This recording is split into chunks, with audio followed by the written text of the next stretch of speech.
12వ page న్యాయాధిపతుల గ్రంథము 14వ అధ్యాయము 5 నుంచి 8 వచనాలను చదువుతున్నాను. శ్రద్ధగా వినాల్సిన మనం చేస్తున్నానండి. అప్పుడు సంసోను తన తల్లిదండ్రులతో కూడా తిమ్నాతుకు పోయి తిమ్నాతు ద్రాక్ష తోటల వరకు వచ్చినప్పుడు కొదమ సింహము అతని ఎదురుకు బొబ్బరించి వచ్చును. యెహోవా ఆత్మ అతని ప్రేరేపింపగా అతని చేతిలో ఏమీ లేకపోయాను. ఒకడు మేక పిల్లలను చీల్చినట్లు అతడు దానిని చీల్చాను. అతడు తాను చేసినది తన తండ్రితోనూ తల్లితోనూ చెప్పలేదు. అతడు అక్కడికి వెళ్ళి ఆ స్త్రీతో మాట్లాడినప్పుడు ఆమె యందు సంసోనుకు ఇష్టం కలిగను. కొంతకాలమైన తర్వాత అతడు ఆమెను తీసుకుని వచ్చినకు తిరిగి వెళ్ళిచుండగా ఆ సింహపు కలేబరమును చూచుటకే ఆ వైపు తిరిగినప్పుడు సింహపు కలేబరంలో తేనెటీగల గుంపును తేనెయు కనబడగా అతడు ఆ తేనె చేత నుంచుకొని తిరుచు వెలుచు తన తల్లిదండ్రుల యొద్దకు వచ్చి వారికి కొంత ఈగ వారు తినిరి. అయితే తాను సింహపు కలేబరంలో నుండి ఆ తేనెను తీసిన సంగతి వారికి తెలియజేయలేదు. ఈ పరిశుద్ధ లేకుండా దేవుడు దీవించుగా చిన్న ప్రార్థన చేసుకుందామండి. సర్వోన్నతుల గొప్ప దేవుడానికి స్తోత్రాలు ప్రభా. ఇదను తండ్రి అయ్యా కుడి వచ్చిన బిడ్డలను కనుక అభిషేకించండి, వారి హృదయాన్ని అభిషేకించండి, వారి మనస్సులు మీరు స్వాధీనంలో తీసుకోండి ప్రభా. తండ్రి మాట్లాడేవారు మీరు కాదు కానీ మీలో ఉన్న పరిశుద్ధాత్మను సెలవిచ్చు. నిశ్చయంగా నీ మధుర స్వరంతో మాతో మాట్లాడండి. నీ స్వరం కొరకు ఎదురు చూస్తున్నాం డాడీ. ఇది నా ప్రభా, ప్రతి ఒక్కరిని నీ కృపలో భద్రపరచండి తండ్రి. నీ వాక్యము లేకుండా మాకు బలము లేదు ప్రభా, నీ వాక్యం లేకుండా మాకు ఎత్తబాటు లేదు ప్రభా.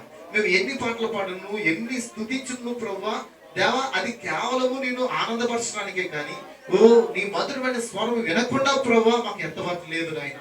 నిశ్చయంగా నీ వాక్యం చేత మాతో మాట్లాడండి. నీ వాక్యమే నన్ను సరిదిద్దును, నీ వాక్యమే నన్ను నీ రాజ్యంలో చేర్చును ప్రభా. నీ వాక్యమే మూలమని చెప్పు ప్రభా. ఇది నా ప్రభా, ఇదిగో నాయన ఇప్పుడు వచ్చిన ప్రతి ఒక్కరి మనస్సును మీ స్వాధీనంలో తీసుకోండి. క్రీస్తు విరోధుల ఆత్మను ప్రభుని యేసుక్రీస్తును వెళ్ళగొడుచున్నాను దేవా. ఇదిగో తండ్రి ఈ దినాన కానుకలు చెల్లించి ఉన్నారు దేవా. ఆ కానుకల అర్పణలో ప్రభా మీరు స్వీకరించండి ప్రభా.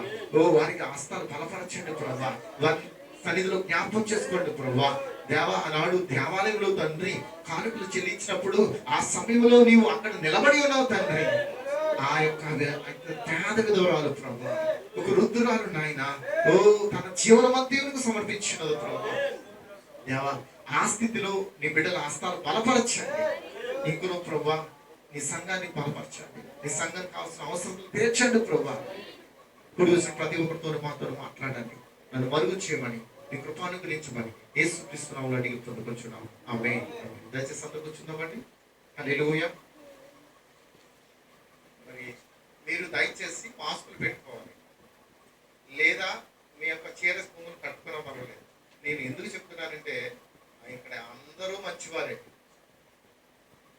కానీ మీ వల్ల ఇతరులకు ఇబ్బంది, మీకు లేదు ప్రాబ్లం, మీ వల్ల ఇతరులకు ఇబ్బంది కలగకూడదు, వారి వల్ల మీకు ఎటువంటి ఇబ్బంది రాకూడదు. దయచేసి మరి ప్రతి ఆదివారం ఈ ఆరాధనలు జరుగుతున్న ప్రతిసారి కూడా మీరు ఏం చేయాలి, మీరు మాస్కులు తెచ్చుకుని రావాలి. నేను కూడా మాస్క్ పెట్టుకుని వాకింగ్ చెప్పనా అంటే నాకు ఫ్రీగా ఉండదని నేను మాస్క్ పెట్టుకోలేకపోతున్నాను, కానీ నేను మాస్క్ పెట్టుకుని కూడా వాకింగ్ చెప్పగలను. కానీ దయచేసి గమనించండి, ఎందుకంటే గవర్నమెంట్ రూల్ని మనం పాటించాలి. మరి కొంతమంది ఎవరైనా వచ్చినప్పుడు వాళ్ళ ఫోటోలు తీసి ఇదిగో ఈ సంఘంలో ఎవరు మాస్క్ లేదని చెప్పారనుకోండి, రేపు పొద్దున మన ఆరాధన జరగడానికి అవకాశం ఉండదు. కనుక దయచేసి మీ దగ్గర మీరు మాస్కులు ఉంటే మాస్కులు పెట్టుకోండి. మాస్కులు ఎవరు తెచ్చుకోలేదా? దేవుడు మళ్ళీ ఇచ్చుగాక. God bless you. ఇంకా ఖాళీగా ఉంది, ఇంకా ఎక్కువ మంది కూర్చోవడానికి అవకాశం కూడా ఉంది. మరి ఈ రోజున ఈ ఉదయ కాలంలో మీరు అందరూ దేవుని మందిరానికి వచ్చినందుకు మీ అందరికి ప్రత్యేక వందనాలు చెల్లించుకుంటున్నాను. దేవుడు మమ్మల్ని దీవించును గాక. God bless you. మరి ఈ వారంలో మనకి మరి కూడుకులు ఏమీ లేవు. బుధవారం మనకి బైబిల్ స్టడీ ఉంటుంది. ఈ యొక్క శనివారం కూడా మనకి కాదండి, ప్రభురాత్రి భోజన సంస్థ ఈ శనివారం కూడా కాదు. ఇది మొదటి శనివారం అనుకుంటా. మనకి సెకండ్ సాటర్డే ఎప్పుడు వచ్చిందమ్మా? 14th అంతేనా? ఈరోజు ఆదివారం 1, మన సెకండ్ సాటర్డే 14th వచ్చింది. ఆ రోజు ఏమైనా పండుగ ఉందా? ఆగస్ట్ 15th జెండా పండుగ ఉంది, ముందు ఏదో పండుగ ఉంది అక్కడ 14th పబ్లిక్ హాలిడే. సరే, మనకి 14వ తారీఖున ఉంటుంది. ఏంటది చెప్పాలి? ప్రభు రాత్రి భోజన సంస్కారం. ఎవరైనా బాప్తిసం పొందుకోవాల్సిన వారు ఉంటే ఈ మధ్యలో సిద్ధపడండి. ఎవరైనా తిరిగి బాప్తిస్మం పొందాలి అంటే, తిరిగి అంటే నువ్వు వాక్య ప్రకారంగా పొందకుండా ఉంటే తిరిగి ప్రభువైన యేసుక్రీస్తు నామములో బాప్తిస్మం పొందండి. మీరు ఆ యొక్క రక్తమును ఆ శరీరమును తినండి. ఆ రాజ్యానికి మీరు వారసులు కండి. హల్లెలూయా. మరి ఈ విషయాన్ని గమనించండి. మీరు ప్రార్థిస్తారని నమ్ముతున్నాను. ఈ వారంలో మనకి రాత్రంతా ప్రార్థన జరిగింది, ఎంతమంది తెలుసు? హల్లెలూయా. రాత్రంతా ప్రార్థనలో కూడా దేవుడు చక్కగా మనతో కొన్ని విషయాలు మాట్లాడి ఉన్నారు. అలాగే నిన్న సాయంకాలం ఆరాధనకి మరి మహా అయితే 5 వచ్చారండి. చాలా బాధ కలుగుతుంది. ఇప్పుడు మనం ఆదివారమే ఆరాధికులు కాదు ఉన్నారా, నియమక దినాలన్నింటిలోనూ దేవుడు మీతో మాట్లాడడానికి ఇష్టపడతాడు. కాబట్టి గమనించండి, బుధవారం ఆరాధన జరుగుతుంది, శనివారం ఆరాధన జరుగుతుంది. ఇంకా గృహకొడుకులు పెట్టుకోమని చెప్తున్నాను, ఎవరో ముందుకు రావట్లేదు. లాక్డౌన్ వచ్చిన తర్వాత వస్తారు, అమ్మ పెట్టండి మా ఇంటికాడని. అప్పుడు పెట్టడానికి ఉండదు. లాక్డౌన్ పెట్టక మునిపే మనం ఏం చేయాలి? మన గృహాల కాడ కొడుకులు ఏర్పాటు చేసుకోండి. ఇంకో విషయం చెప్తున్నాను, మా దగ్గర డబ్బులు ఉండట్లేదని, అందుకే పెట్టుకోవట్లేదని ఆలోచిస్తున్నారా? ఆ విషయం మాకు తెలియచేయండి. అక్కడ డబ్బులతో సంబంధం లేదు, మీ స్థలంతో సంబంధం. అమ్మేనంటారా? చెప్పండి. డబ్బుతో సంబంధం కాదండి ఈ కోటాలు, స్థలంతో సంబంధం. ఎందుకంటే మనిషి కుమారుడు తలవంచడానికి ఈ భూమి మీద చిన్న స్థలం కూడా లేదు. కానీ ఈ రోజు మరి మన యొక్క హృదయమే ఆయనకి స్థలమే ఉన్నది. మరి నువ్వు మీ ఇంట్లో జరుగుతున్న మీకు శోధనలు ఉన్నాయి, సమస్యలు ఉన్నాయి, మీరు ఏం చేయాలి? మీ గృహాల్లో చిన్న గృహ కూడికనైనా ఏర్పాటు చేసుకుని ఆ శోధన నుంచి విడుదల పొందండి. హల్లెలూయా అంటున్నారా? ఎవ్వరూ మాట్లాడుతుంది. అంటే నేను గతంలో చెప్పాను, ఏమన్నానంటే మీరు పెట్టుకోకపోతే నేనే పెట్టేస్తాను. ఎంతమంది తెలుసున్న విషయం? మీరు పెట్టుకోకపోతే నేనే పెట్టేస్తానని ఒక 2-3 ఇంట్లో పెట్టేశాను, అవునా? కానీ మీరు హృదయపూర్వకంగా చేసేది ఎలా ఉంటుంది? అది దేవునికి ఇష్టమే. నేను బలవంతంగా చేస్తే అది ఉపయోగం లేదు. బలవంతపు ఆరాధన మనకు ఉపయోగం లేదు. బలవంతంగా దేవుని సన్నిధిలో మనం ఆరాధించకూడదు. దేవుని హృదయపూర్వకంగా ఆరాధించాలి. హల్లెలూయా. కాబట్టి ఎవరు కోటాలకి రెడీగా లేరా? మధ్యలో మంగళవారం ఉంది, లక్షవారం ఉంది, శుక్రవారం ఉంది. ఎవరు కోటాలకి ఎవరు చెప్పట్లేదు. మీరు ఎవరైనా నిర్ణయించుకుంటే వాక్యమైన తర్వాత మీరు నిర్ణయించుకుని చెప్పండి, అప్పుడైనా సంఘానికి చెప్తాను. అమ్మా వింటున్నారా? ఈ విషయాలు గమనించిన దేవుడు మిమ్మల్ని దీవించును గాక. మరి ఇక సమయం నేను వ్యర్థం చేయట్లేదు, ముందుకు వెళ్ళిపోతున్నాను. చూడండి, మరి గత కొన్ని వారాలుగా మనం న్యాయపత్రుల గ్రంథం నుంచి వాక్యాన్ని వింటున్నాం. అలాగే మధ్యలో నమ్మి బాప్తిస్మం పొందిన వాడు రక్షించబడును, నమ్మని వారికి శిక్ష విధించబడును, మీరు సర్వలోకానికి వెళ్ళి సర్వ సృష్టికి స్వార్థను ప్రకటించుడి అనే వాక్యం మనం కొన్ని వారాలు నేర్చుకున్నాం. అయితే ఈ యొక్క వాక్యాల్లో చివరి న్యాయాధిపతి గురించి ఈ రోజు మనం నేర్చుకుంటాం. అంటున్నారా? ద లాస్ట్ జడ్జ్, చివరి న్యాయాధిపతి. హల్లెలూయా. అమ్మ వింటున్నారా? ఇది ఎక్కువ రీసౌండ్ వస్తుంది.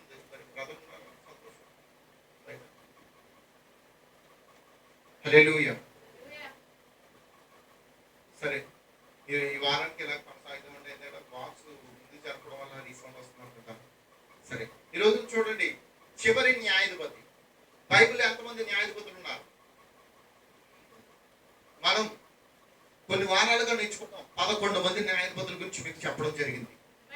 ఇప్పుడు 12వ న్యాయాధిపతి ఎవరంటే సంసోన్. హల్లెలూయా. అతని గురించి మన వాక్యం చదువుకున్నాం. ఇతడు ఆఖరి న్యాయాధిపతి, చివరి న్యాయాధిపతి. హల్లెలూయా. ఈ సంసోను ఎవరికి సాదృశ్యకున్నాడు అని అంటే, ప్రతి వ్యక్తి జీవితంలో మనకు క్రీస్తు కనబడతాడు. హల్లెలూయా. సొలొమోన్లో క్రీస్తు కనబడతాడు, అలాగే సొలొమోన్లో పాపం కూడా కనబడుతుంది. హల్లెలూయా. మోషేలో క్రీస్తు కనబడ్డాడు, అలాగే మోషేలో కూడా ఏముంది? ఏదో చిన్న కొస పాపం ఉన్నది. దావీదులో క్రీస్తు కనబడ్డాడు.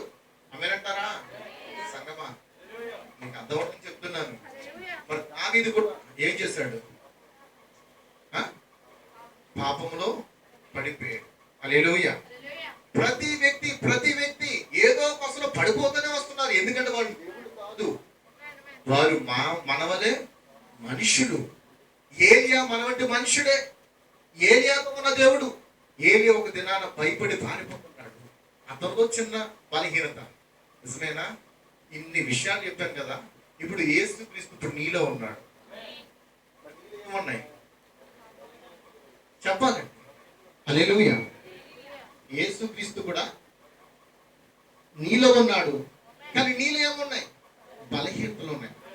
కానీ బలహీనతల వైపు చూడవద్దు, బలవంతుడైన క్రీస్తు వైపు చూడాలి. హల్లెలూయా. నీ బలహీనతలు నిన్ను ఏం చేస్తాయి? ఇంకా బలహీనపరుస్తాయి. నువ్వు పాపంలో పడిపోయావా, శోధనలో పడిపోయావా, నువ్వు ఆలోచనలో పడిపోయావా, నీ మాటల ద్వారా పడిపోయావా, నువ్వు వాటిని ఆలోచించొద్దు. ప్రభువా నేను పడిపోయాను, నన్ను లేవనెత్తు, నా చేయి గట్టిగా పట్టుకో ప్రభువా. ఓ దావీదు మన మాదిరిగా కనబడుతున్నాడు. అతను పడిపోయినప్పుడు పరిపూర్తి ఎలా ఏడ్చాడంట. ఆమేన్. హల్లెలూయా. మోషే కాని రాని మాట అంటే అసలు పలకూడదు ఆ మాట. కానీ ఈరోజు సేవకులు చాలా మంది పలికేస్తున్నారండి. మరి మోషేకి వచ్చిన శిక్ష వారికి రాదంటారా? తప్పాలి. కాని మాట పలికాడంట మోషే. బైబిల్ అదే చెప్తుంది. ఏంటి అని అంటే దేవుని పిల్లలు ఎన్ని తప్పులు చేసినా వాళ్ళని ఒక మాట అన్నాడు సరిపోతుంది. నిజమేనా? అతడు ఏమన్నాడు? అతనే అన్నాడు, కాని మాట పలికాడు తన పిల్లల కోసం. ఎందుకంటే అంత ఇదిగా మోషేను బాధ పెట్టారు. కాని మాట పలుకున్నందుకే మోషేను దేవుడు ఏం చేశాడు? ఆ యొక్క కానానికి చేర్చకుండా ఆ పర్వతం మీద చనిపోయినట్లుగా దేవుడు చేశాడు. ఆమేన్. హల్లెలూయా. కానీ ఈ రోజున కృప మనల్ని వెంబడిస్తుంది. కాని మాటలు పలికిన దేవుని గురించి మనం దూషించిన, ఒకప్పుడు మనం ఎంతమంది దేవుని దూషించిన వాళ్ళు ఇక్కడ ఉన్నారు? చేతులు ఎప్పుడో దేవుని దూషించలేదా? మీరు నమ్ముకున్నవి కూడా దేవుని దూషించిన వాళ్ళు ఉన్నారు ఇక్కడ. నువ్వు నమ్ముకుని కూడా నాకేం చేసావు, నువ్వు నాకేం చేసావు అన్నవాళ్ళు లేరా? ఉన్నారండి. ఎందుకంటే ఇది మన బలహీనత. కానీ బలహీనత వైపు చూడొద్దు. బలహీనత కంటే గొప్ప దేవుడు మనకున్నాడు. బలమైన దేవుడి వైపు చూడండి. బలమైన దేవుడు కలిగి ఉన్నారు మీరు. మిక్కిలి బలవంతుల చేతిలో పడ్డ మిక్కిలి భయంకరము. హల్లెలూయా. అందుకే నేను ఎవరి విషయంలో నేను ఒక తీర్మానం చేసుకున్నాను. ప్రభువా నా నోట దోషణకరమైన మాటలు రాకూడదని తీర్మానం చేసుకోవాలి. నువ్వు పడిపోయావా, నేను పడిపోయినా, దేవుని సన్నిధి మనకి దగ్గరగా ఉన్నది. ఈ సన్నిధిలో మనం ఏం చేయాలి చెప్పండి? ప్రార్థన చేయాలి. ప్రార్థన చేసినప్పుడు దేవుడు మీకు ఆదరణకర్తగా వస్తాడు, మిమ్మల్ని ఆదరిస్తాడు, మీతో దేవుడు మాట్లాడతాడు. అసలు ఈ సంసోను జీవితం గురించి మనం నేర్చుకుంటున్నాం. కొన్ని విషయాలు మీతో మాట్లాడాలనుకుంటున్నాను. చూడండి, దేవుడు మనకి 3 బైబిళ్ళు ఇచ్చాడు. ఎన్ని బైబిళ్ళు ఇచ్చాడండి? సంసోను గురించి చెప్పే లోపల కొన్ని విషయాలు మీతో మాట్లాడతాను. వింటున్నారా? సంసోను చరిత్ర చాలా ఉన్నది. దాని గురించి మనం నేర్చుకునేటప్పుడు కొన్ని విషయాలు మనం నేర్చుకోవాలి. ఈ కాల ప్రవక్త ఏమైతే చెప్పాడో వాటిని గురించి మనం నేర్చుకోవాలి, తెలుసుకోవాలి. ఆమేన్. ఈ కాల ప్రవక్త గ్రంథంలో బలహీనలు లేవా? ఉన్నాయి. ఆయన అంటాడు, ఈ పులిపీట మీద నిలబడి ఇక్కడ కూర్చున్న మీ అందరికంటే నేనే ప్రధానమైన పాపిని అంటాడు. ఈ రోజున సేవకులు ఏమైపోయారు? నాలో ఏ తప్పు లేదు, నాలో ఏ దోషం లేదు, నాలో తప్పులుంటే ఎత్తు చూపించండి అని అంటే ఎవడు ఎత్తు చూపిస్తాడండి? ఎవడు చెప్తాడు? పాస్టర్ గారు నీలో ఈ తప్పు ఉందని ఎవడు చెప్తాడు? ఎప్పుడు తెలుస్తుంది తెలుసా తప్పు? ఈ పులిపిడి దిగిన తర్వాత తెలుస్తుంది. హల్లెలూయా. చిన్న పొరపాటైన దేవుని సన్నిధిలో ఒప్పుకొనుట దేవుని ఆత్మను కలిగి ఉంటా. హల్లెలూయా. ఈ రోజున ప్రతి ఒక్క పొరపాట్లు మనం ఒప్పుకోవాలి. నాతో ఏం చెప్పక్కర్లేదు. ఇక్కడ ఎవరున్నారు చెప్పాలి. నీ పక్క సహోదరుడితో చెప్పక్కర్లేదు. చేసిన పాపాన్ని ఎవరితో చెప్పాలి? దేవునితో ఒప్పుకోవాలి. కాబట్టి ఈ రోజున ఎవ్వరూ నీతిమంతులు కాదు. బైబిల్ చెప్తుంది, బైబిల్ సాక్షిస్తుంది, ఒక్కడును నీతిమంతుడు లేడు. అందుకే దేవుడు అనుగ్రహించి మహిమను వారు పొందలేకపోతున్నారు. చూడండి, నువ్వు ఎన్ని తప్పులు చేస్తున్నా, ఎన్ని పాపములు చేస్తున్నా, ఎన్ని అబద్ధాలు ఆడినా, ఎంతగా నువ్వు ఆయనకు వ్యతిరేకంగా జీవించినా, ఆయన ఎన్నిక నీ పట్ల ఉంటే ఆయన అంటున్నాడంట, నా కుమారుడు ఏ దోషం ఎరగలేదు. నువ్వు ఎన్ని అబద్ధాలు ఆడావో, నువ్వు ఎంతగా వ్యభిచరించావో, నువ్వు నీ కళ్ళతో ఎన్ని పాపాలు చేస్తావో, నీ నోటితో ఎన్ని దూషించావో, కానీ చివరికి ఆయన ఏమన్నాడు? నా కుమారుడు, నేను కనుక్కున్న కుమారుడు. ఎవరికన్నారండి? పాస్టర్కి అంటాడండి. బైబిల్ చెప్తుంది, దేవుడు అంటున్నాడు, నా స్వరక్త ఏర్పరచుకున్న సంఘం అన్నాడు. పౌలు చెప్తున్నాడు, మిమ్మల్ని నేను సువార్త ద్వారా కన్నానన్నాడు. ఈరోజు కన్నడం అంటే నీటిలో తీసుకెళ్ళి ముంచడం కాదండి. నీటిలో కడిగేవాడు ఎవరు? ఇప్పుడు కన్నాయి అంటే బిడ్డను తీసుకెళ్లి తల్లి నీటిలో కడిగేద్దా? ఎవరు కడుగుతారు? అమ్మ సిస్టర్ గారు మీరు హాస్పిటల్లో పని చేస్తారు కదా, మీ చేతికి నా బిడ్డను అప్పగిస్తారు, మీరేం చేస్తారు? ఆ బిడ్డ తీసుకెళ్ళి వాటర్తో కడిగినంత మాత్రం నువ్వు ఆ బిడ్డకి తల్లి అయిపోతావమ్మా? లేదు. ఎందుకంటే అది లేబర్ రూమ్. అక్కడ కొంతమంది వ్యక్తులు కావాలి, కొంతమంది సహాయకులు కావాలి. అందుకే దేవుడు ఈ రోజు మమ్మల్ని ఏర్పాటు చేసుకున్నాడు. హల్లెలూయా. కానీ కన్నవాడు ఆయన, కన్న తండ్రి ఆయన, ఆ పరమ తండ్రి మనకున్నాడు. నీ తల్లి విడిచినా, నీ తండ్రి మరచినా, ఓ ఈ రోజున ఆత్మీయ తండ్రి మరచినా, నిన్ను మనవనవాడు ఆయన నీతో ఉన్నాడు. హల్లెలూయా. నిజమేనండి. ఆయన నిన్ను విడువడు. ఈ మాత్రము మనుషుల్లో దోషాలు ఉంటాయి, మనుషుల్లో పాపాలు ఉంటాయి, మనుషుల్లో ఆలోచన ఉంటాయి. ఏ ఒక్కడు నీతిమంతుడు కాదు. ఈవెన్ నాతో కూడా. ఇక నిలబడి మాట్లాడుతున్నాను కదా, నేను చాలా నీతిమంతుడు అనుకుంటాను మీరు కొంతమంది. నోసా ఏదో విషయంలో మనం పడిపోతూనే ఉన్నాం. నిన్న దినాన పౌలు మనతో మాట్లాడుతున్నాడు. నిన్న దినాన ఆ 4-5తోనే ఉన్నప్పుడు దేవుడు నాతో మాట్లాడాడు. నేను చాలా ఏడ్చాను. మధ్యాహ్న కాల సమయంలో ఏడుతూనే ఉన్నాను, ప్రార్థన చేసుకుంటూ ఉన్నాను. ఎందుకు ప్రభువా, నేను ఇతరుల విషయంలో నేను దోషిగా ఉండకూడదు. నాలో చిన్న లోపం కూడా ఉంటే నేను బాధపడుతున్నాను. ఎందుకంటే నా గురించి మంచిగా చెప్తే పర్లేదు, నా గురించి చెడ్డగా చెప్తే కొంతమంది ఏం చెప్పారంటే చెడ్డగా చెప్పిన నేను అలాగే ఉంటాను, నా ఇష్టం అన్నాడు తిరుగుతాడు. కానీ ఒక క్రైస్తవుడు అలా తిరగలేడు. దుఃఖిస్తాడు, ఏడుస్తాడు. ఆ సమయంలో దేవుడు ఆదరిస్తాడు. పౌలుతో మాట్లాడుతున్నాడు. రోమపత్రిక 7:17 నుంచి చదువుతుంటే అక్కడ నేను అసలు నాతో దేవుడు ప్రభువా నేను ఏంటి ప్రభువా, నేను ఎందుకు ఇతరులకి చెడ్డగా ఉండాలి అని ప్రార్థించినప్పుడు, ఏడ్చినప్పుడు ఆ యొక్క గడియ వర్తమానం లేకపోతే కుటుంబ బలిపీఠంలో ఆ యొక్క రోమపత్రిక 7:17 మాట్లాడుతున్నాడు. ఏంటో తెలుసా? నువ్వు ఇతరులకి మంచి చేయాలని చూస్తున్నా, ఆ యొక్క వచనాలను చదివితే నువ్వు ఏదైనా మంచి చేయాలని చూసినా, నువ్వు మేలు చేయాలని చూసినా, శత్రువు ఆ దాన్ని తిప్పివేస్తాడంట, నీకు వ్యతిరేకంగా మార్చి వేస్తాడంట. పౌలు అంటున్నాడు, నేను నా యొక్క ఏమన్నాడమ్మా, నేను చేయగోరు మేలు చేయగా చెయ్యగోరు కీడు చేస్తున్నాను. అంటే దాని అర్థం ఏమన్నాడంటే ఈ కాల ప్రవక్త అసలు పౌలు మంచోడండి, పౌలు యథార్థవంతుడే, పౌలు చాలా భక్తిగా జీవించిన వాడే. కానీ ఇతరులకు మంచి చేయాలని ఉద్దేశం కలిగి ఉన్నప్పుడు, ఆ మంచి చేయాలని వెళ్ళినప్పుడు అది అతనికి ఎలా మారిపోతుందంట? కీడుగా మారిపోతుంది. హల్లెలూయా. కానీ చేయుట తప్పట్లేదు. ఏమన్నాడు పౌలు? చేయుట తప్పట్లేదు, కానీ ప్రభువా దానిని నీ కొరకు చేర్చున్నాను అన్నాడు. హల్లెలూయా. కాబట్టి శరీరము పాప నియమం అనేది, లోపల అంతరంగ పురుషుడు అతడు ఏ మచ్చ లేనివాడు. హల్లెలూయా.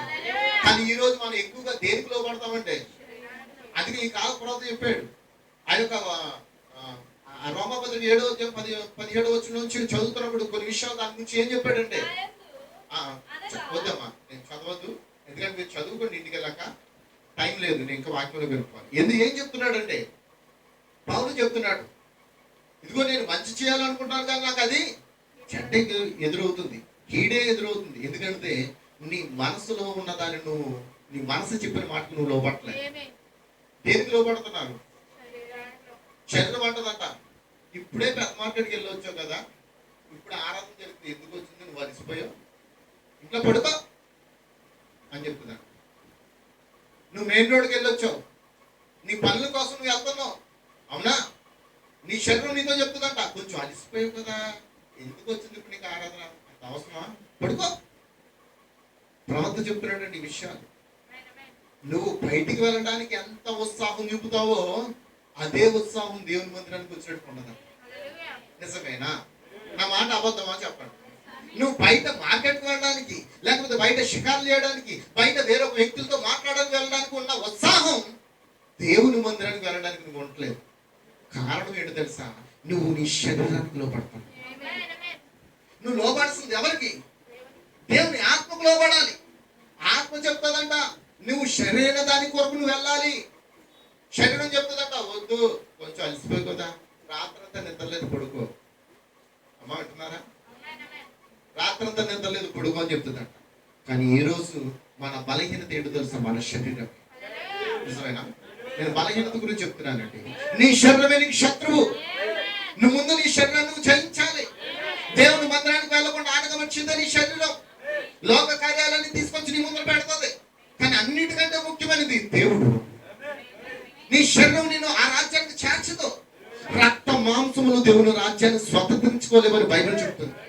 ఇంకా ఈ రక్తము ఈ మాంసం చెప్పిన దాన్ని నువ్వు ఆలకిస్తే ఖచ్చితంగా రాజ్యానికి చేరలేవు. ఆ రాజ్యానికి చేరాలంటే ఖచ్చితంగా నీ మనసులో ఉన్న నీ హృదయంలో ఉన్న క్రీస్తు మాటకు నువ్వు లోబడాలి. శరీరం చెప్తుందా నువ్వు అలసిపోయావని చెప్తుందా? లేదా పలానా చుట్టాలు వస్తున్నా నువ్వు ఇంటికి, ఈ రోజు నేను రాను. దేవుడు అంటే ఈ రోజున ఏమైపోయాడంటే చాలా చులకనైపోయాడండి. బైబిల్ చెప్తుంది ఆయన దహించు అగ్ని అని. చులకనైపోయాడు దేవుడు. చిన్న బంధువులు వస్తే మానేస్తున్నాం, చిన్న చుట్టాలు వస్తే మానేస్తున్నాం. అవునా? అసలు నీతో మాట్లాడడానికి తండ్రి ప్రతి దినము వెయిటింగ్ చేస్తున్నాడంట. మీరు ఎక్కడ అవకాశాలు ఇస్తున్నారండి? మీరు చెప్పండి, మీరు అవకాశాలు ఇస్తున్నారా? ఆయన స్వరం వినడానికి మీకు అవకాశాలు ఇస్తున్నారా? మీ బంధువులతో మీ స్నేహితులతో తిరగడమే మీ పని సరిపోతుంది. కానీ దేవుని సన్నిధిని నిర్లక్ష్యం చేస్తున్నారు. ఒకలేమో దేవుని సన్నిధిలో ఒక గంట కూడా కూర్చోలేరంట. కానీ సినిమా థియేటర్లో మాత్రం 4 గంటలు కూర్చుంటారు. అలాంటి వారు ఒక దినాన ఆ పాతాళంలో అగ్నిగుండంలో ఎన్ని గంటలు కూర్చోవాలి?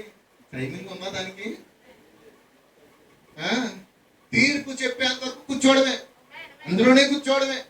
అందులో కూర్చున్న ధనవంతుడు మాట్లాడుతున్న మాటలు జ్ఞాపం చేసుకోవాలి. అప్పుడు అక్కడికి వెళ్ళి బాధపడుతున్నాడట ధనవంతుడు. అక్కడికి వెళ్ళి భూమి మీద ఉన్నప్పుడు అనేక మంది పాస్టర్లు వెళ్ళి చెప్పినా లెక్క చేయలేదు. డైరెక్ట్ గా యేసుక్రీస్తు వెళ్ళి చెప్పాడంట ధనవంతుడికి. ఒరే సహోదరుడు, దేవుడు అన్నాడంట ఏమని? నా కుమారుడా, నా కుమారుడు అనిపిస్తున్నాడంట. ధనవంతుడు పేరు కూడా రాయలేదు, పేరు కూడా మెన్షన్ చేయలేదు. నువ్వు వచ్చి నన్ను వెంబడించు అన్నాడట. నీకున్న కలిగి ఉన్న వాటిని అమ్మేసి నువ్వు వచ్చి నన్ను వెంబడించు అన్నాడు. ఆ ధనవంతుడు అన్నాడంట, నిన్ను వెంబడిస్తే నాకు పేరు ప్రఖ్యాతులు పోతాయి. అసలు నీ చుట్టూ ఉన్న ప్రజలు ఎవరో తెలుసా? వాళ్ళు చదువు లేని వాళ్ళు. వాళ్ళు వేసుకున్న బట్టలు చూసావా? నా బట్టలు చూసావా? ఈరోజు కొంతమంది ఏసీలు లేవని, కూర్చోడానికి సరిగ్గా కుర్చీలు లేవని, సోఫాలు లేవని అంటున్నారా? ఇదేమన్నా లాజియా? ప్రవక్త అంటాడు, ఈ రోజున సంఘం అనగా ఎక్కడైతే 2-3 ఏకీభవించి కూర్చుంటారో. 2-3 అంటే ఏంటో తెలుసా? మొదట నీవు, నీ శరీరం, ఆత్మ, ప్రాణం, ఈ 3 ఏకీభవించి ఇక్కడ కూర్చున్నారు అనుకో, ఇంకా నువ్వు ఎక్కడో ఆలోచించవు. ఇప్పుడు ఇక్కడే కూర్చుంటావు. నీ బాడీ, నీ మైండ్ అంతా ఎక్కడ ఉంటుందంటే నీ ఇంటికాడ ఉంటుంది. వర్షం వచ్చేద్దేమో అంటున్నారా? వర్షం వచ్చింది అనుకో, ఇక్కడ అయిపో బట్టలు తడిసిపోతాయి. అంటే నువ్వు దేవుడితో మాట్లాడడానికి ఇక్కడ నీ బాడీని ఎట్టావు, నీ మనసు ఎక్కడెట్టావు? చెప్పండమ్మా, ఎక్కడెట్టారు? ఇంటికాడ. మా అబ్బాయి వచ్చాడా, మా ఆయన వచ్చాడా, ఏమో ఏం చేస్తున్నాడు. అసలు వాక్యం వినే సమయాన్ని దేవునికి నువ్వు ఇచ్చటలేదు. ఇంకెలా నువ్వు దీవించబడతావు? ఒకసారి ఆలోచన చేయండి. ఇది చాలా భారంతో చెప్తున్నానండి, నన్ను మీరు అపార్థం చేసుకోకూడదు. ఆమేన్, హల్లెలూయా. ఇవన్నీ మన బలహీనతలేనా? చెప్పండి, ఇవన్నీ మన బలహీనతలేనా? మన బలహీనతలో బలపరచువాడు మనకున్నాడు. హల్లెలూయా. నువ్వు బలహీనతకు లోబడకు. నీ శరీరం మాటకు నువ్వు అస్సలు వినకు. హల్లెలూయా. నీ శరీరం చెప్తుంది ఎలాగో నిద్రపో. కొంతమంది నిద్రపోతూనే ఉంటారు. నిద్రపోవడానికి పుట్టారు వాళ్ళు. ఎందుకంటే మేము భాస్కర్ అలసిపోయామండి, మేము ఏం చేస్తాం? నిద్రపోవడానికి సమయం ఉంది. ఈ కాల ప్రాంతం అన్నాడు, నిద్రపోవడానికి లాడ్జీలు ఉన్నాయంట. అవునా? కొంతమంది విశ్రాంతి తీసుకోవాలనుకుంటారండి. కొంతమంది బంధువులు వచ్చారనుకోండి ఎక్కువగా ఇంటికి, అతను బాగా నిద్రపోవాలి. అప్పుడు ఏం చేస్తాడు? నేను ఏం చేస్తానంటే రూమ్ తీసుకుని వెళ్ళిపోతాను. ఈ 2 రోజులు వాళ్ళ చుట్టాలు కదలరు. వాళ్ళ దగ్గర ఉంటే నాకు పిచ్చెక్కిపోద్ది. కొంతమంది ఉంటారండి, చెప్పండి అమ్మా. అమ్మా, బంధువులు వచ్చి 2 రోజులు ఇంట్లో ఉన్నారనుకో, మనకి ఎలా ఉంటుంది? కొంతమందికి పిచ్చెక్కిపోద్ది మాట. అప్పుడు అనిపిస్తుంది అనమాట, నేను ఏ లాడ్జికి వెళ్ళిపోవాలి, ఏ రూమో తీసుకుని వెళ్ళిపోయి ప్రశాంతంగా పడుకోవాలి. ప్రశాంతంగా పడుకునే దినాలు కూడా ఉన్నాయి. నిజమేనా? వ్యాధి అయినా, మరణమైన, శోధనైన, దుఃఖమైన, సంతోషమైన, ఆనందమైన ప్రతిదీ కూడా నువ్వు ఇక్కడ అనుభవించాలి. ఇంకా అక్కడికి వెళ్ళిపోయిన తర్వాత ఇంక నువ్వు అనుభవించడానికి లేదు. కానీ దేవుని మందిరంలో ఎల్లప్పుడూ ఆనందమే. ఇక్కడ ఆ కురుపులతో గోక్కుంటూ ఆ ధనవంతుడు వేసిన ఆ యొక్క రొట్టె ముక్కల్ని తింటూ తింటూ ఆ లాజరు ఏం చేశాడు? లాజర్ని కుక్కలా చూశాడంట. ఎవరు? ధనవంతుడు కుక్కలా చూశాడంట లాజర్. కానీ లాజరు ఎప్పుడు తన నోట స్తుతే ఉండేదంట. అట్లా అనుకునేవాడంట, ప్రభువా నీవిచ్చిన ఆహారంకి నీకిస్తాం. సరిగ్గా మంచం కూడా లేదండి ఆయన పడుకోవడానికి. ఆ అరుగులే, ఆ యూదుల ఆ ఇళ్ల దగ్గర అరుగుల మీద పడుకుంటూ, లేదా ఆ చెట్టు దగ్గర ఊరి చుట్టం కడతారు కదా దెమ్మలు, వాటి మీద పడుకుంటూ కాలం గడిపేశాడు. ఒక రోజున అతడును ఆ ధనవంతుడు ఒక్క రాత్రిలోనే వర్ణించారంట. లాజరు సమాధి ఎవరు చేశారు? అతను పేదోడండి. కనీసం ఇప్పుడు కొంతమంది సంఘాలు ఏం చేస్తుందో తెలుసండి, బాబు నెలకోసారి మీరు నెలకి 2 రూపాయలు చెప్పిన కట్టండి. అప్పుడు 2 రూపాయలు అండి, ఇప్పుడు 5 రూపాయలు కట్టండి. నెలకి మీరు 5 రూపాయలు కడితే మీరు చచ్చిపోయేటప్పటికి మీకు పెట్టి ఖర్చుకి డబ్బులు వస్తాయని డబ్బులు కట్టించుకునే సంఘాలు కూడా ఉన్నాయి. ఎంత అంట నెలకి? దేనికోసం అంట? మీ పెట్టెల కోసం. ఈరోజు పెట్టెల కోసం కాదు మనం భక్తి చేసేది, పెట్టు లేకుండానే వెళ్ళిపోయే పెట్టితో ఎటువంటి సంబంధం లేదు. ఒకరి దేవుడు రావడం ఆలస్యమైతే నువ్వు పెట్టిలోకి వెళ్ళాలని ఆయన చిత్తమైతే ఆ పెట్టిని కూడా అరేంజ్ చేసేవాడు ఆయనే. హల్లెలూయా. ఆ పెట్టి కోసం నువ్వు డబ్బులు దాచుకుంటే పెట్టిలోనే పెట్టబడతావు. పెట్టి కోసం కాదు, పైకి ఎత్తబట్టు కోసం నువ్వు ఆలోచించు. హల్లెలూయా. నిజమేనా? అమ్మా అలాంటి సంఘాలు ఉన్నాయా? మీకు తెలియదండి. చీటీలు కడతారండి అందులోని. ఈ నెల పలానా ఆవిడ 5 రూపాయలు కట్టింది. దేనికి అమ్మ? దేనికమ్మా? పెట్టికి. ఏం పెట్టది? సమాధి పెట్టికి. అలా దాచుకున్న వాళ్ళందరూ సమాధి అయిపోతారులేండి. మనం ఏమీ దాచుకోలేదు, కానీ మన దేవుడు ఎత్తుపడతాడు. ఒకళ్ళ దేవుడు ఆయన రాకడ ఆలస్యమైతే ఆ పెట్టెను సమకూర్చువాడు ఆయనే. ఎందుకంటే లాజరుని సమాధి చేయడానికి దూతలు పంపించాడు దేవుడు. హల్లెలూయా. ఈ పాడైపోయి శరీరం ఎందుకండి? సిగ్గిపోతాయి 3 రోజుల్లో. ఇది మళ్ళీ కనబడదు. ఈ శరీరం ఏమైపోద్దండి? కుళ్ళిపోద్ది. కానీ అసలైనది ఏంటి? నీ తెల్లనిది ఆత్మ. నల్లకొక్కకు లోబడిపోతున్నారు ఈరోజు జనాలందరూ. దానికి మెరుగు పెడతారు సబ్బులు, ఐస్ క్రీములు ఇవన్నీ. కానీ దేనికి పెట్టాలి? ఆత్మకి. దానికి పెట్టట్లేదు మీరు. మీ ఆత్మ బలపడితేనే ఆ రాజ్యం వెళ్తారు. హల్లెలూయా. మీకు కొంచెం నీరసం వచ్చిందనుకోండి, ఏదైనా ఊరు వెళ్ళగలరా మీరు? చెప్పాలి, వెళ్ళలేరు. మరి మీ ఆత్మలకు నీరసం చేస్తే ఎక్కడ వెళ్తాయండి? మీ శరీరానికి నీరసం వస్తే మీ పక్కింటికి వెళ్ళరు మీరు. నాకు పోలేదమ్మా అని పుట్టుకుంటారు. మరి మీ ఆత్మలే నశించిపోతుంటే అవి ఎక్కడికి వెళ్తాయి? కనుక పాడైపోయి ఈ శరీరం బలహీనతల కూడిది. ఇదే కూడా అనేది బలహీనతల కూడు. ఈ బలహీనతకు నువ్వు ఏకీపించకూడదు. నీ శరీరం మాటకు నువ్వు లోబడకూడదు. ఇప్పుడు నేను దేవుని స్తుతించాలి, ఎందుకంటే దేవుడికి నువ్వు కావాలి. సంసోను ఎంత బలహీనమైన వ్యక్తి అయినా సరే దేవుడు అతన్నే కోరుకున్నాడు. ఎందుకంటే అతని ద్వారానే శత్రువును జయించాలనుకున్నాడు. హల్లెలూయా. నువ్వు ఎంత బలహీనమైన వాడైనా కావచ్చు దేవునికి, నువ్వు త్రాగుబోతే కావచ్చు, తిరుగుబోతువే కావచ్చు, వ్యభిచారివే కావచ్చు, కానీ దేవుడికి నీకే నువ్వే కావాలి. హల్లెలూయా. ఆయన ఎలా మార్చుకోవాలో ఆయనకు తెలుసండో. ఆయన ఎన్నిక నీ పట్ల ఉంటాయి. మన నట్టు ఎరగొట్టేనే మార్చుకుంటాడు. హల్లెలూయా. కొంతమంది అందుకంటారు నడుము పని చేయట్లేదండి. బైబిల్ చెప్తుంది తెలుసా, నువ్వు నటించావని నీ నట్టు ఎరగొడతాడు. నటిస్తే గట్టి ఇరిగిపోద్ది. వేషం తిరిగావా ఏగిపోతావు. ఎందులోని? వేషధారి వెళ్ళే ప్రదేశం ఏంటండి? నరకం. అందులో ఏగిపోవడమే. ఆ ధనవంతుడు కూడా పెట్టారా అక్కడ పాస్టర్లు? మా ధనవంతుడు సహోదరుడు ఎంత చక్కగా అనేక మందికి చీరలు పెట్టాడు, అనేక మందికి భోజనాలు పెట్టాడు, అనేక మందికి మా పాస్టర్లకు పెద్ద పెద్ద ముడుపులు ఇచ్చాడు. ఇప్పుడు ఎక్కడున్నాడు? ఏమన్నాడు? నిజంగా ధనవంతుడు ఎలా చేయాలి? క్రీస్తునందుండి చేయాలి. అతను క్రీస్తునందుండి చీరలు పంచండి. ఎందుకంటే వస్త్రాలు లేని వారికి ఏమన్నాడు దేవుడు? వస్త్రాలు ఇవ్వమన్నాడు. ఈ చేయడంలో తప్పేం లేదు. ఎలా ఉండి చేయాలి? క్రీస్తులో ఉండి చేస్తే దేవుడు దాన్ని చూస్తున్నాడు.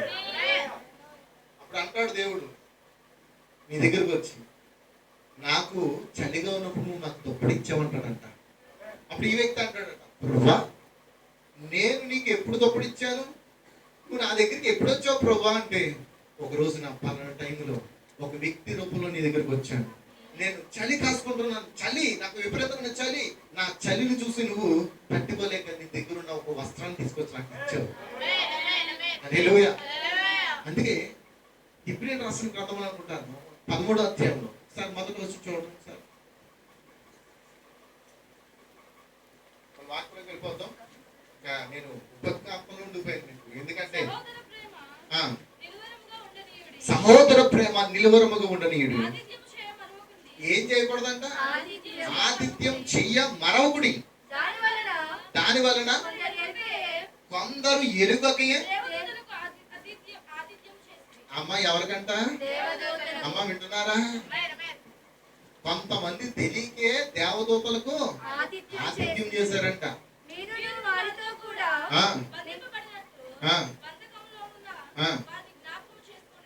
చాలండి అమ్మా. ఈ రోజున తెలియకే కొంతమంది దేవదూతలకి పరిచయం చేశారంట. నిజమేనా? నీ సహోదరికి 2 చీరలు ఉన్నాయనుకో, నువ్వేం చేయాలి అంటే బలహీనతలో ఉన్న నీ సహోదరుని ప్రేమించినప్పుడు నువ్వు ఆ వ్యక్తిని కనపరుస్తున్నావు. ఆ వ్యక్తిని కాదు కనపరిచేది ఎవరిని? దేవుడినే కనపరుస్తున్నావు. ఎందుకంటే ఆ వ్యక్తిలో దేవుడు ఉన్నాడు. నువ్వు ఎవరికి చేస్తున్నావు? దేవునికి చేస్తున్నావు. అమ్మే. కాబట్టి ధనవంతుడు ఎన్ని చేశాడు చివరికి అతను కూడా వింటారు. ఏమైంది? ఎక్కడ నుండి బాధపడుతున్నాడు? నరకం ఎక్కడ ఉంది? ఇప్పుడు చెప్పండి. నరకం ఎక్కడ ఉందండి? చెప్పాను, చాలాసార్లు చెప్పాను. నరకం ఎక్కడ ఉందమ్మా సిస్టర్స్? ఎక్కడ? ఇది స్తోత్రం కింద ఉందంటున్నారు, పాతాళం అంటున్నారా? అమ్మా ఎవరో కానీ సైన్సిస్టులు మొత్తం ఈ భూమి ఈ చివరి నుండి ఆ చివరికి కన్వర్ట్ చేద్దాం అనుకున్నారంట. ఎక్కడి నుండి ఎక్కడికి? దాన్ని ఏదో అంటారు కదా, నిజమేనా?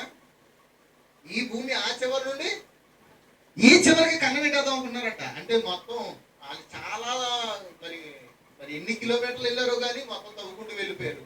వెళ్ళే కొద్ది వారికి ఏమవుతుంది? వేడి వస్తుంది.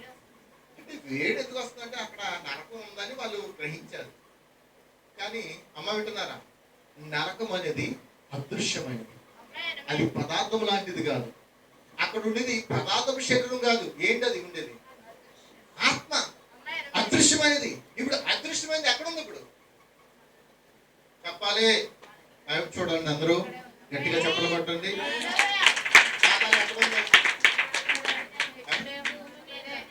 నీ పక్కనే ఉంది. పరలోక రాజ్యం ఎక్కడ ఉంది? నీలో ఉంది. హల్లెలూయా. వాక్యం చెప్తుంది అది నీ మనుషుల్లో ఉందని చెప్పి. అంటే పాతాళం ఎక్కడ ఉంది? పక్కనే ఉంది. ఉప్పు ఎక్కడ ఉంటుందో తప్పు కూడా అక్కడే ఉంటుందంట. దేవుడు వాక్యం చెప్తుంది నువ్వు మంచి చేయాలని చూస్తే చెడు అక్కడే ఉంటుందంట. ఎక్కడో ఉండదంట, అక్కడే. ఏదైనా తోటలో జీవవృక్షం మరణవృక్షం ఎక్కడున్నాయి? ఇదొకటి ఇక్కడ ఉంది, ఇంకోటి ఎక్కడో ఏడుపాలో చివరిలో ఉందా? 2 పక్కనే ఉన్నాయి. కానీ ఈ రోజున మనిషి కూడా అంతే. ఏదో ఒక దాని ద్వారా నువ్వు నడిపించబడాలి. అయితే పరలోకపు సిగ్నల్ ద్వారా నడిపించబడాలి, లేదా కొంతమంది పాతాల సిగ్నల్స్ ఉంటాయి. చెప్పండి అమ్మా. మన సెల్ ఫోన్కి ఎయిర్టెల్ సిగ్నల్ ఒకటి, జియో సిగ్నల్ ఒకటి ఉన్నాయా? చెప్పండి అమ్మా. ఈ సిగ్నల్స్ అన్నిటికి కారణం సైన్స్. మరి సిగ్నల్ కనబడుతుందా అమ్మా చెప్పాలి? సిగ్నల్ కనబడుతుందా? మరి కనబడకుండా నువ్వు వాడుకోవట్లేదా సిగ్నల్ని? వాడుతున్నావు లేదా? ఈ సైన్స్ ఇది. ఆమె కరెంట్ కనబడుతుందా? కరెంట్ కనబడుతుందా? అందులో శక్తి కనబడుతుందా? కనబడదు. అది అదృశ్యమైనది. ఫోర్త్ డైమెన్షన్, 4వ పరిమాణం అదృశ్యమైనది.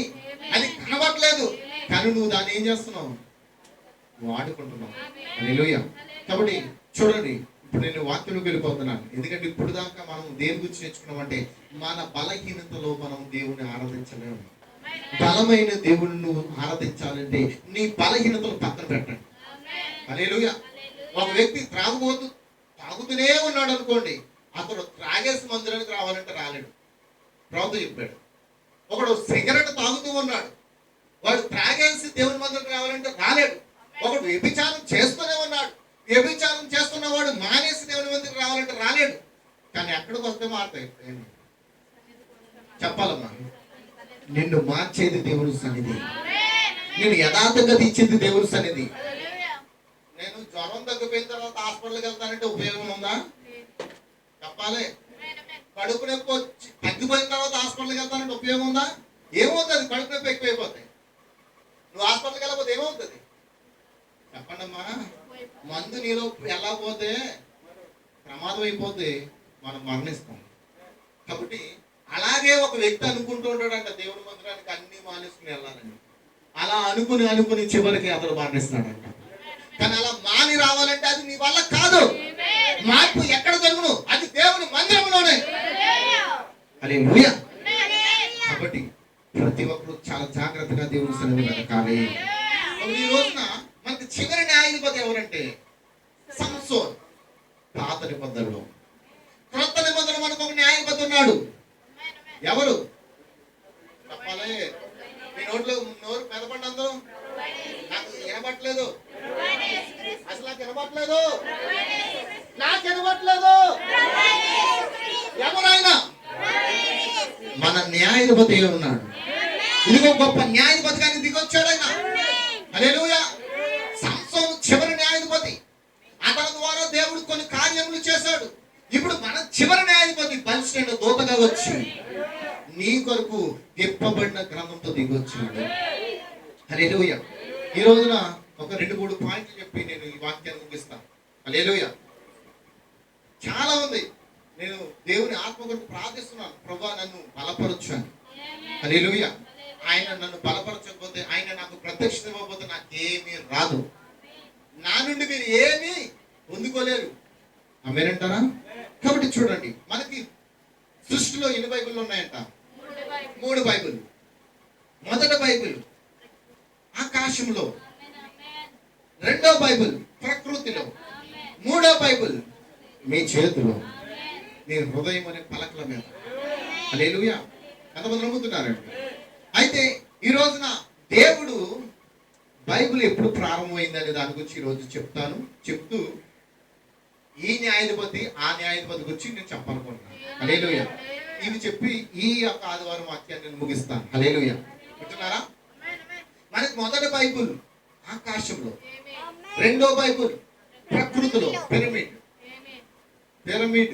వింటున్నారా? ప్రకృతి. తర్వాత మూడో బైబిల్ మన చేతిలో ఉన్నది, మన హృదయం ఉన్నది. హల్లెలూయా. అయితే మొదటి రాకడలో యేసుక్రీస్తు ఏ విధంగా వచ్చాడు? ఆయన కన్యక గర్భమున జన్మించాడు. మొదటి రాకడలో ఇప్పుడు మొదటి బైబిల్ ఏంటి చెప్పండమ్మా? మొదటి బైబిల్ ఏంటండి? చెప్పాలి. ఆకాశంలో ఉంది. మరి ఆకాశంకి మొదటి రాకడికి సంబంధం ఏంటో తెలుసా? ఆకాశంలో ఉన్న నక్షత్రంలో కన్య రాశి నక్షత్రం ద్వారా యేసుక్రీస్తు భూమి మీదకి వచ్చాడు. అది మొదటి రాకడ. ఆమేన్. రాసులు బైబిల్లో ఉన్నాయి. అన్నారా? ఆయన కన్య రాశికి జన్మించాడు. ఇప్పుడు మనం ఎక్కడ ఉన్నాము? ఇప్పుడు మనం కన్య రాశిలో లేవు. అది 2000 సంవత్సరాలు అయిపోయింది. రాసులు జరుగుతున్నాయా అమ్మా? జరుగుతున్నాయా రాసులు జరుగుతున్నాయి. కన్య రాశి అయిపోయింది. ఇప్పుడు మనం ఎక్కడ ఉన్నామంటే దీని క్రాప్, దాన్ని ఏమంటారు? పేతే. దాన్ని ఏమో ఇంగ్లీష్ లో ఆ రాశి పేరు రాశి పేరే క్యాన్సర్ అంట. అమ్మా వింటున్నారా? మనం ఏ రాశిలో ఉన్నాం? పీత రాశి. పీత రాశి తెలుసా? పీత, దాని ఇంగ్లీష్ లో అంటారు క్రాప్ అంటారు. దానికి అర్థం ఏంటంటే క్యాన్సర్. వింటున్నారా? ఇప్పుడు మనం ఎక్కడ ఉన్నాం? క్యాన్సర్ రాశిలో జీవిస్తున్నాం. రోగాల అంతేనా? నిజమేనా? రోగాల కాలంలో జీవిస్తున్నాం, వ్యాధుల కాలంలో జీవిస్తున్నాం. ఇప్పుడు 250 పైనే క్యాన్సర్లు ఉన్నాయి. దానికి చికిత్సలు కూడా లేవు. ఎన్ని మందులు వాడినా తగ్గవు. ఇప్పుడు కరోనాకి ఇంకా మందే కనుగొనలేదు. నిజమేనా? మనం ఎక్కడ జీవిస్తున్నాం? క్యాన్సర్ కాలంలో జీవిస్తున్నాం. ఆమేన్. ఇప్పుడు మనం ఏ కాలం కొరకు ఎదురు చూస్తున్నాం? ఆయన ఏం చెప్పాడు? నేను సింహరాశిగా వస్తానన్నాడు. ఏమన్నాడండి? యోధా గోత్రపు రాశి. చివరాశేనా? సింహరాశి చివరాశేనండి. చివరాశి ఏంటండి? సింహరాశి. ఆయన యోధా గోత్రపు సింహం వలె రాబోతున్నాడు. అది రెండవ రాకడగా ఉండబోతుంది. అయితే మొదటి రాకడ రెండవ రాకడ మధ్యలో ఒక భాగాన్ని పెట్టాడు. ఆ భాగమే ఆనోకు పిరమిడ్ అయింది. హల్లెలూయా. మీకు అదవడానికి చెప్తున్నాను. మొదటి రాకడ,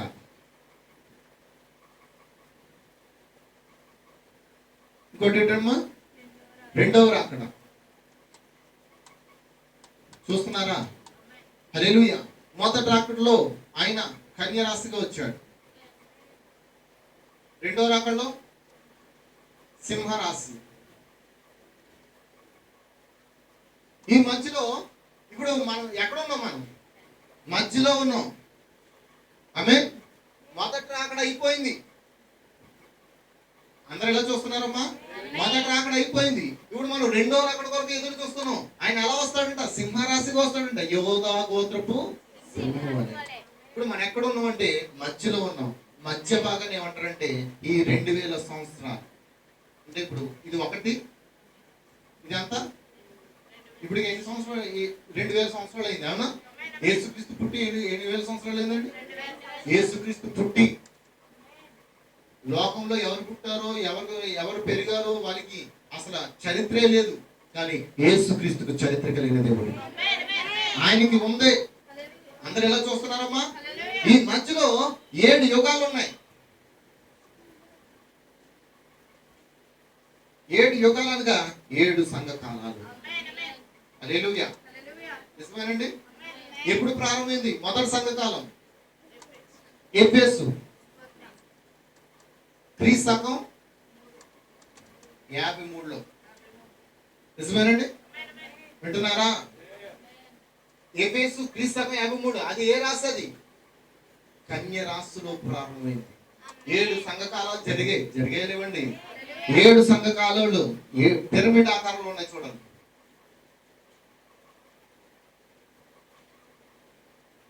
హల్లెలూయా.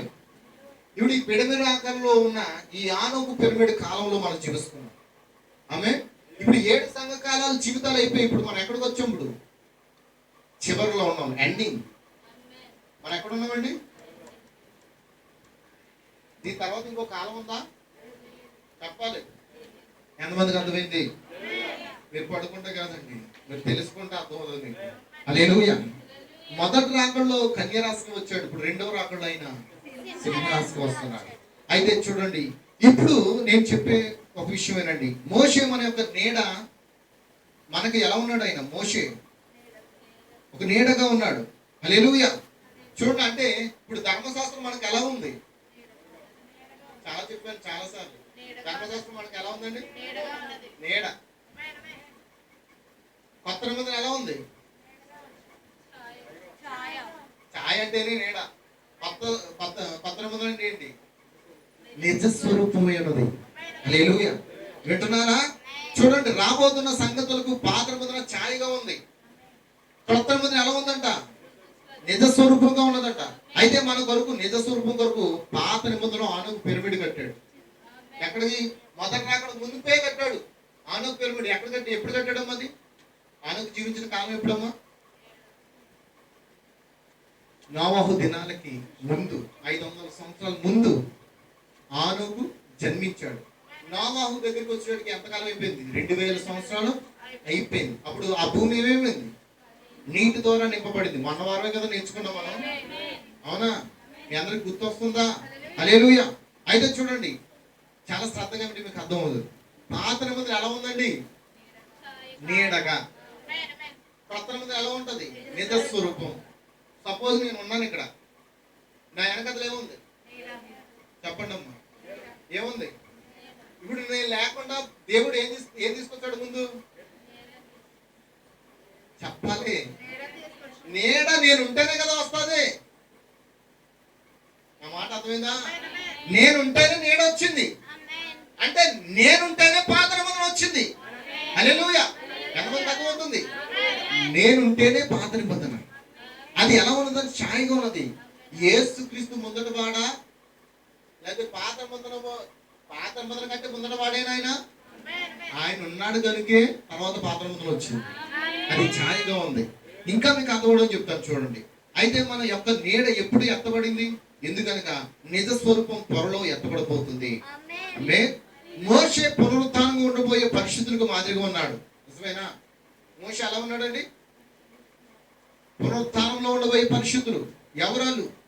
క్రీస్తునందు మృతులుగా ఉన్న వారికి. ఏలియా ఎవరికి సాధించుకున్నాడు చెప్పాలండి? సజీవంగా ఎత్తబడిన వారికి ఏలియా సాదృశ్యంగా. నిజమైన అర్థమవుతుందా? ఒకవేళ మోషే చనిపోకుండా ఉంటే పునరుత్థానం ఉండదు. అప్పుడు యేసుక్రీస్తు పునరుత్థానుడే తిరిగి లేవడు. నిజమేనా? మోషే ఎవరికి సాదృశ్యుకున్నాడు? పునరుత్థానము క్రీస్తు అంటే పునరుత్థాన ప్రజలకు సాదృశ్యుకున్నాడు. ఏలి ఎవరికి సాదృశ్యుకున్నాడు? ఎత్తబడే గుంపుకు సాదృశ్యుకున్నాడు. హల్లెలూయా. మోషే మరణించినప్పుడు ఆ కొండ మీద జరిగిన సంఘటనలు, ఆయన ఒక బండపై నిలబడి ఉన్నాడు.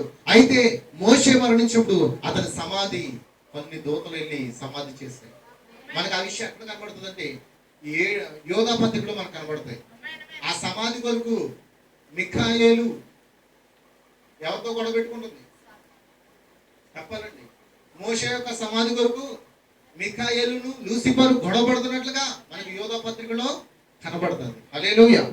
అయితే చూడండి, ఏలియా కూడా ఎలా ఉన్నాడు? ఒక నీడగా మన స్థితిలో ఉన్నాడు. అయితే అందుకే ఆది కాలం నుండి ప్రకటన గ్రంథం వరకు మన కొరకు ఒక ఆలోచన ఏంటంటే, అయితే మన చేతిలో ఉన్న బైబిల్ పాత నిబంధన అయితే క్రొత్త నిబంధన ఏంటి? ఆయన యొక్క రక్తము, ఆయన యొక్క శరీరమే అన్నాడా? నా రక్తం త్రాగువాడు నిత్య జీవమును వారసుడు. అది క్రొత్త నిబంధన. హల్లెలూయా. పాత నిబంధనలో రక్తం అంటే ఏంటి? గొర్రెలేకు, మేకలేకు, కోడలేకు రక్తం. కానీ క్రొత్త నిబంధనలో ఆయనే మన కొరకు బలి అయిపోయాడు. హల్లెలూయా. ఎంతమంది నమ్ముతున్నారండి? ఇప్పుడు నేను చిన్న మాట చెప్తాను, వినండి అందరూ కూడా.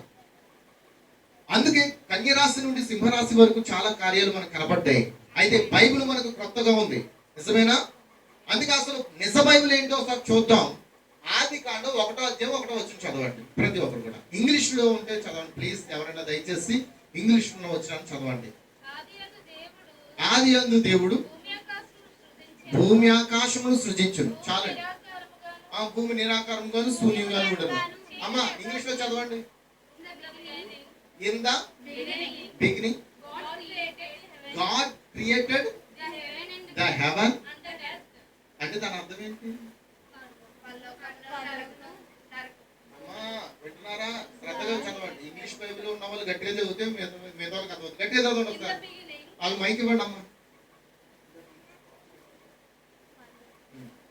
చదవమ్మా. అందరూ వినండి అమ్మా. తెలుసుకోవాలనుకుంటారా? In the beginning God created the heaven. God created the heaven. చెప్పాలి. ఎర్త్ అంటే ఏంటంట? దేవుడు ఏం చేశాడు? ముందు పరలోక రాజ్యమును భూమిని ఆయన చేసుకున్నాడు. హల్లెలూయా. తెలుగులో ఏముంది? దేవుడు భూమి ఆకాశములను. ఎంత తేడా ఉందో చూసారా? అది తప్పేం కాదు, అది తప్పు కాదు. ఎందుకంటే ఆకాశం అనగా హెవెన్, పరలోక రాజ్యం. మనకి ఎన్ని ఆకాశాలు ఉన్నాయి? 3 ఆకాశాలు ఉన్నాయి. వింటున్నారా? ఎన్ని ఆకాశాలు ఉన్నాయండి? మనకు కనబడేది ఒక ఆకాశం. రెండోది స్పేస్ అంటే గ్రహాలన్నీ ఉండేవి. మూడోది ప్రభు అక్కడే ఉండేది. హల్లెలూయా. ఆమేన్. అయితే ఇప్పుడు బైబిల్ అక్కడ ప్రారంభమైందని రాయబడి ఉందా? వింటున్నారా? నా మాట ఎవరికి అర్థమైంది? నీ చేతులు ఉన్న బైబిల్ ఎప్పుడు ప్రారంభమైంది అని రాయబడి ఉంది అక్కడ? రాయబడలేదు. సరే, ఇప్పుడు క్రొత్త నిబంధనలో 1:1 మత్తయి 1:1 అని దాని అర్థం. క్రొత్త నిబంధనలో మొట్టమొదటి అధ్యాయం. అబ్రహాం కుమారుడు దావీదు. దావీదు కుమారుడైన ఇక్కడ చూడండి, ఇక్కడ ఏం రాయబడిందంటే అబ్రహాము కుమారుడు దావీదు కుమారుడైన యేసు క్రీస్తు. మరి ఇంగ్లీష్ లో ఏముందో చదవండి అది కూడా. చూడండి, ఒక్కొక్క మాట చదవండి. ద బుక్ ఆఫ్ చూస్తారా? The book of generation of Jesus Christ. చాలండి. The book of the generation of అంటే దాని అర్థం చెప్పండి. నాకు ఇంగ్లీష్ రాకే మిమ్మల్ని అడుగుతున్నాను. ఈ బైబిల్ యొక్క ప్రారంభం ఎక్కడ ఉంది? నువ్వు చెప్పిన మాట కరెక్టే. ఎక్కడ ఉందంట ఈ బైబిల్ యొక్క ప్రారంభం? ఏంటి? ఇంజోబు నేను చెప్పింది ఏంటంటే, నేను లేకుండా నేను లేదు, నేను ఉన్నాను కాబట్టి నీడ వచ్చింది. కానీ ఇప్పుడు బైబిల్లో చూస్తే ఫస్ట్ ఏమో నీడ కనబడుతుంది, తర్వాత నేను స్వరూపం వచ్చింది. కానీ బైబిల్ చెప్తుంది అసలు ముందున్నది the book of generation of Jesus Christ. అంటే అసలు ఆదిలో మొట్టమొదటిగా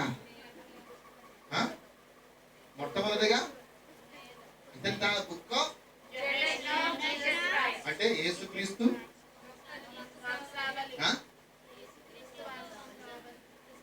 అంతేనా? యేసుక్రీస్తు యొక్క వంశావళి పుస్తకం. అక్కడ మొదట అబ్రహాం పేరు గాని తర్వాత దావీదు పేరు గాని ఏమీ రాయబడలే. అంటే ఇప్పుడు దాని అర్థం ఏమంటే మొట్టమొదటిగా స్టార్టింగ్ ఆదిలో ఉన్నవాడు యేసుక్రీస్తు. The book of generation. ఈ యొక్క పుస్తకానికి ఆది ఆయన. ఆ తర్వాత the son of Abraham David. అంతేనా? అదేం రాయబడింది? ఇంకేముందమ్మా? The son of David, the son of Abraham. అంటే దావీదు కుమారుడును అబ్రహాం కుమారుడు. అంటే దాని ఇంగ్లీష్ లో ఏమవుతుందంటే ముందుది వెనక్కి ముందుకు అవుతాయి కదా, సెంటెన్సెస్. అంతేనా? కానీ మనకు ముఖ్యమైన పాయింట్ ఏంటంటే the book of the generation of Jesus Christ. హల్లెలూయా. ఈ గ్రంథం ప్రారంభం రాయబడింది, ముగింపు సింహరాశిలో ఉన్నది. అంటే బైబిల్ ప్రారంభం ఏంటంటే మత్తయి సువార్తే. హల్లెలూయా. ఆమేన్. ఎందుకంటే నేను లేకుండా నీడ లేదు. అసలు నీడ మనకు కనబడుతుంది ముందు. చాలా మంది నీడే పట్టుకుని వేలాడతారు, నిజ స్వరూపాన్ని చూడరు. నిజమైనా? హల్లెలూయా. ఇంకో డౌట్. అయితే సృష్టి కొరకు విమోచనం ఉందా? విమోచనం కొరకు సృష్టి ఉందా? సృష్టి కొరకు విమోచనం ఉందా? విమోచనం కొరకు సృష్టి ఉందా? అంటే దాని అర్థం విమోచనం ఎప్పుడు ఉన్నది? దీని లెక్కలో విమోచనం ఎప్పుడుది? సృష్టికి ముందే విమోచనం ఉంది. అంటే జగత్తు పునాది వేయబడి ఉంటే మన కొరకు దేవుడు గొర్రె పిల్లగా వధించబడి ఉన్నాడు. అనాదిలోనే వధించబడిన గొర్రె పిల్లగా ఉన్నాడు ఆయన. కాబట్టి ఈరోజు వాక్యం ఏం చెప్తుందంటే, మన బలహీనతలు చూసుకుని మనం దేవుని వెంబడిస్తే నువ్వు దేవుని కనుగొనలేవు. నీ బలహీనతలు విడిచిపెట్టి దేవుని వెతికావనుకో ఆయన నీకు దొరుకుతాడు. ఎందుకంటే నువ్వు ఎప్పుడు వాడు అంటే జగత్తు పునాది వేయబడి ఉంటే అసలు రవంత ఇసుక లేనప్పుడు, రవంత వెలుతురు లేనప్పుడు, రవంత గాలి లేనప్పుడు, రవంత నీరు లేనప్పుడు, అసలు ఏమీ లేనప్పుడే అసలు first the book of the generation of Jesus Christ, యేసు క్రీస్తులో నీవు ఉన్నావు. అటు తర్వాత దేవుడు ఏం చేశాడు? ఛాయలో ఉన్న దాన్ని నిజ స్వరూపంలో తీసుకుని వస్తున్నాడు. నిజమేనండి? అంటే ఈ రోజున ప్రతి ఛాయ వెనకలు ఎవరున్నారంటే నువ్వు ఉన్నావు. సంసోను జీవితంలో ఎవరున్నారు? మనం ఉన్నాం. మోషే జీవితంలో మనం ఉన్నాం. దావీదు జీవితంలో మనం ఉన్నాం. ఇర్మియా, యెషయా, యోనా. హల్లెలూయా. వీరందరి జీవితంలో మనం కనబడుతూనే ఉన్నాం. ఎందుకంటే వాళ్ళందరూ మనకి ఎలా ఉన్నారంట? ఛాయ. నీడగా ఉన్నావు, నీవు నిజ స్వరూపంలో ఉన్నావు. హల్లెలూయా. అసలైన వ్యక్తి నువ్వే. మొదట వారు కనపడేవారు. ఈ చూచే కన్నులకు మనము కనపడవారిగా కనపడతాం, కానీ నీవే ముందట. హల్లెలూయా. కాబట్టి ఈరోజు మనతో దేవుడు మాట్లాడుతున్న మాట ఏంటంటే, నీ బలహీనతల్లో నువ్వు చూడొద్దు. బలహీనతల ద్వారా నువ్వు దేవుని ఆరాధించలేవు. బలమైన గొప్ప దేవుని చూచుని ఉన్నాడు. దయచేసి ఒక మాట చెప్తున్నాను, మీరు బాధ పెట్టుకోనంటే చెప్తాను, నాకు ప్రేరేపణ పడి చెప్తాను. చూడండి, నీవు మనుషులను ఆరాధించడానికి ఇక్కడ రావట్లే, గుర్తుపెట్టుకోండి. లేకపోతే నీ సహోదరులతో సహవాసం చేయడానికి ఇక్కడ రావట్లే. ఎందుకంటే మనకి సహవాసం చేయడానికి ఏమున్నాయి ప్లేస్లు? రాజేషు, నువ్వు సహవాసం చేయడానికి అసలు బయటికి వెళ్ళవు కదా. సహవాసం అక్క చెల్లెలే, నీకు తెలియదు. ఎవరిని అడగాలి ఇప్పుడు? రాజు బ్రదర్ చెప్పు, నీ సహవాసం ఎక్కడ? చర్చిలోనా? నువ్వు కూడా బయటికి వెళ్ళవా?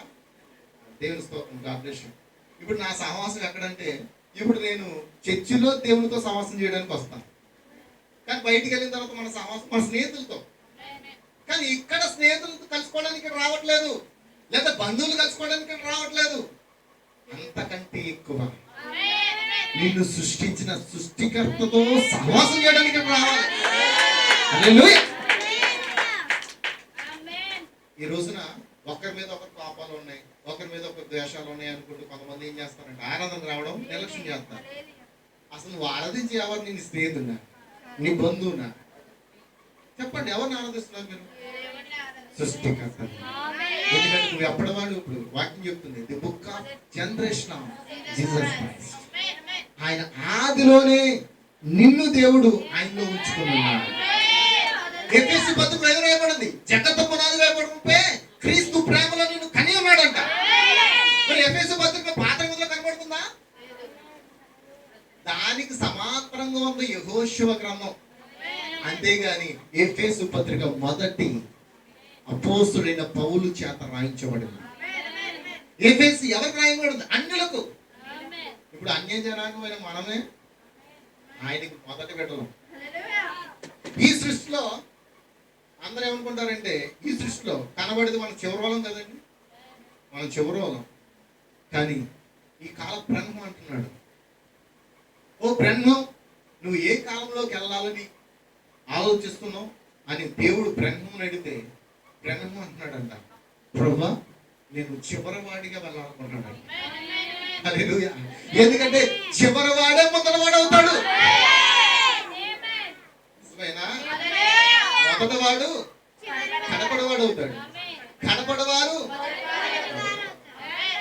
ఎందుకని? మనం ముందటి వారు, మనం ముందే ఉన్నాం. మనలో బలహీనతలు ఉన్నాయి, మనలో అనేక అబద్ధాలు ఉన్నాయి, మనలో అనేక అసూయలు ఉన్నాయి, కోపాలు ఉన్నాయి, ద్వేషాలు ఉన్నాయి, అన్నీ ఉన్నాయి. అయినా సరే దేవుడు నిన్నే ఎన్నుకున్నాడు. నువ్వే ఆయనకి కావాలి. నీ ద్వారానే ఆయన ఎంతవాళ్ళకి తీసుకోవాలనుకుంటున్నాడు. నీ ద్వారానే నూతన యెరూషలేము కట్టాలనుకున్నాడు. అసలు ఆ నూతన యెరూషలేము యొక్క పట్టణం ఎవరో కాదు, నీవే ఉన్నావు. నూతన యెరూషలేము ఎక్కడ కట్టబడుతుందంటే ఆయన మందిరములో, ఆయన సంఘములో, ఆయన నివసించు స్థలములో. ఈ నూతన యెరూషలేములో మరి ఎంతమంది జాయినింగ్ అవ్వాలనుకుంటున్నారు? ఇప్పటికే కొంతమంది జాయినింగ్ అవ్వలేదు. జాయినింగ్ అవ్వండి, కట్టబడండి. ఎందుకంటే నువ్వు ఒప్పటివాడు కాదు, ఎప్పటివాడు నువ్వు. ఆ మాట అర్థమైందా? కాబట్టి దేవుడు ఈ మాటలు మీ హృదయాల్లో దీవించును కాక.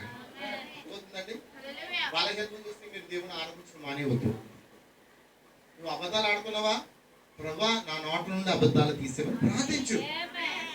నువ్వు వ్యభిచారం చేస్తున్నావా?